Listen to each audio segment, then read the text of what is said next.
subscribe to my channel and also press this bell icon. नमस्कार दोस्तों आज है 26 जनवरी। उस 26 जनवरी की आपको बहुत बहुत शुभकामनाएं। दोस्तों आपको बता दूं 26 जनवरी की सबसे बड़ी और ब्रेकिंग न्यूज़ जो निकल कर आ रही है वह आ रही है 69,000 शिक्षक भर्ती को लेकर, जिसमें सबसे ज़्यादा शिक्षा मित्रों ने अप्लाई किया था। उसका आज हम आपको पूरी जानकारी देंगे। तो आइए आपको सुनवाते हैं पूरा लाइव ऑडियो कि क्या कहते हैं 69,000 शिक्षक भर्ती के बारे में, कोर्ट से पूरा अपडेट। उच्च न्यायालय में पिछली 31 तारीख की सुनवाई पे जो आईए दाखिल हुई थी, उन आईए पे हमारा ऑब्जेक्शन था और उस ऑब्जेक्शन को कोर्ट ने हमें फाइल करने के लिए बोला था। उस ऑब्जेक्शन को हमने कोर्ट में फाइल कर दिया और इतना मजबूती के साथ फाइल किया कि जो लोग हमसे लड़ने आए थे, पहले वो लोग इस बात पे लड़े कि वो लड़ने योग्य हैं या नहीं है, उनका लोकस बनता है या नहीं बनता है। यहीं से उनके भविष्य की दिशा और दशा तय होगी। पहले वो केस पे लड़ने से पहले इस बात पे हमसे लड़े कि वो लड़ने योग्य है भी या नहीं है। दूसरी चीज, काउंटर की बात करते हैं तो काउंटर आज हमें प्राप्त हो गया। क्योंकि काउंटर केवल लीडिंग पिटीशन पे आता है, लीडिंग याचिका पे आता है। लीडिंग याचिका मोहम्मद रिजवान एंड अदर 1188 है। हमने जो भी और टीमें काम कर रही थी उनके वकीलों को भी हमने काउंटर भेज दिया है। वो अपना उस पे तर्क रख सकते हैं, हमें बता सकते हैं। चूंकि उस काउंटर पे रिजॉइंडर केवल हमें ही दाखिल करना है, जवाब हमें ही दाखिल करना है। उन्होंने केवल सवाल हमसे किया है तो हमें ही उस पे जवाब दाखिल करना है। हम उसको तैयार कर रहे हैं, सभी के जो भी सुझाव होंगे सबको शामिल करते हुए।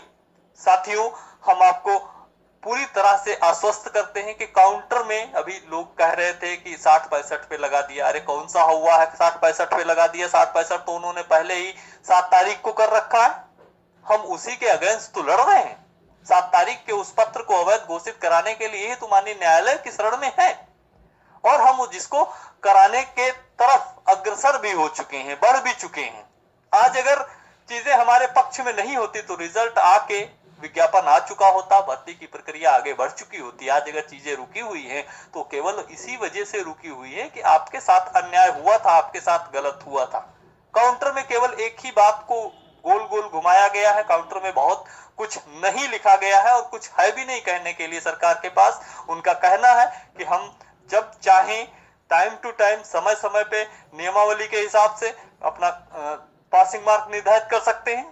हमारा भी कहना है कि आप जब चाहें कर सकते हैं, पासिंग मार्क जितना चाहें कर सकते हैं। 150 में 149 का कर सकते हैं, हमें कोई दिक्कत नहीं है, कोई भी आपत्ति नहीं है। आप कितना पासिंग मार्क रखते हैं, 60-65 से हमें कोई आपत्ति नहीं।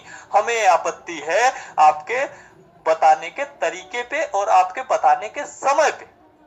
आप समय समय पर बताओगे, लेकिन परीक्षा होने के 1 साल बाद या 1 दिन बाद नहीं बताओगे। आप परीक्षा करवाने से पहले, जिस दिन आप जीओ जारी करोगे उससे पहले आप निर्धारित कर दोगे कि हमें कितना पासिंग मार्क चाहिए और हमारी लड़ाई यहीं पे शुरू होती है और यहीं पे हमारी लड़ाई खत्म हो जाती है। जिसके सपोर्टिंग में हमारे पास में बहुत सारे एविडेंस है, बहुत सारे साक्ष्य है, बहुत सारे सबूत। हमारी पूरी टीम विधि चाणक्य अमित सर की अगुवाई में पूरी रणनीति के साथ आगे बढ़ रही है। किसी को भी परेशान और हताश निराश होने की कहीं से भी 1% आवश्यकता नहीं है। चीजें हमारे कंट्रोल में हैं, हम उनको हैंडल कर सकते हैं और हम उनको हैंडल कर लेंगे। आपको बेहतर परिणाम से मतलब होना चाहिए। कई बार मुझे फोन के माध्यम से अवगत कराया जाता है कि कोई रोस्टर चेंज हो रहा है, तो मैं आपको जानकारी दे दूं कि अभी तक लखनऊ बेंच का कोई भी रोस्टर चेंज नहीं हुआ है। हाँ, चेंज होना है और या कोई गारंटी नहीं है कि उस रोस्टर को चेंज ही कर दिया जाए या हमारा केस बेंच बदल ही जाए। दूसरी चीज, कहीं से भी, क्योंकि ये कोर्ट की अपनी प्रोसीडिंग है और इसमें किसी भी बाहरी शक्ति का कहीं से भी 1% हस्तक्षेप संभव नहीं है। तो आप निश्चिंत रहें, कोर्ट अपने स्वतंत्र संस्था है और कोर्ट अपने हिसाब से रोस्टर को लगाती है। जो भी बेंच हमारा केस सुनेगी, अगर बेंच बदलती भी है तो सर्विस की बेंच होगी, और उससे हमारा अहित नहीं होगा बल्कि हमारे विरोधियों का अहित होगा, क्योंकि हमारे विरोधी चाहते हैं बहुत जल्दी जल्दी में चीजों को बढ़ाना। और यदि बेंच बदल भी जाती है 1% को अगर मान लिया जाए तो उससे फर्क हमें नहीं पड़ेगा। 2-3 तारीखें तो केस की प्रोसीडिंग समझने में नई बेंच ले जाएगी। तो इससे आपको कहीं से भी 1% भी हताश और निराश होने की जरूरत नहीं, क्योंकि हम बेंच के हिसाब से कोर्ट को नहीं लड़ते हैं। हम प्लानिंग, अपनी तैयारी और अपनी रणनीति के हिसाब से केस को लड़ते हैं। हमारी टीम आज आपको बता दें कि आवश्यकता आविष्कार की जननी होती है और आवश्यकताओं ने इस टीम को जन्म दिया है।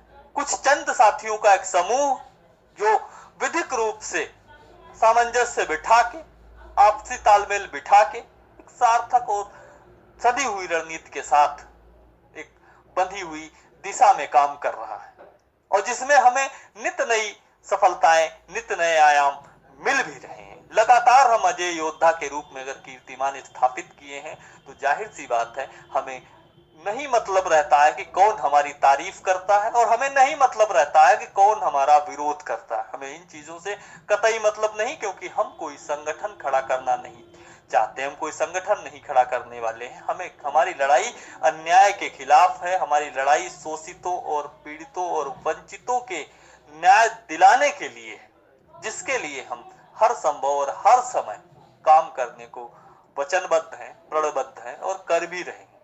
आज तक चाहे टेट 17 के माध्यम से पिछली 68,500 में 4500 लोगों को आज जो अध्यापक बन गए हैं, चाहे टेट 18 में 19,500 लगभग 20,000 लोगों को टेट में पास करके रिजल्ट उनके हाथ में दिलाना हो, चाहे 900 साथी वो जो इसी 69,000 भर्ती में अभी अपीयर हुए इलाहाबाद में जिनकी परीक्षा हुई, चाहे इस भर्ती का जो डबल बेंच का ऑर्डर है सुप्रीम कोर्ट से सेटिसाइड होना, रद्द होना, आज की तारीख में टीटी 2017 की किसी के पास मार्कशीट ना होना, पूरी 68,500 मानी सर्वोच्च न्यायालय के अधीन होना, बहुत सी ऐसी चीजें हैं, सीबीआई, जो भी बहुत सी ऐसी चीजें हैं। आज हमें बताने की आवश्यकता नहीं है हमने क्या किया। दोस्तों, अगर वीडियो अच्छा लगा हो तो सब्सक्राइब, लाइक और अपने दोस्तों को शेयर जरूर करें। धन्यवाद।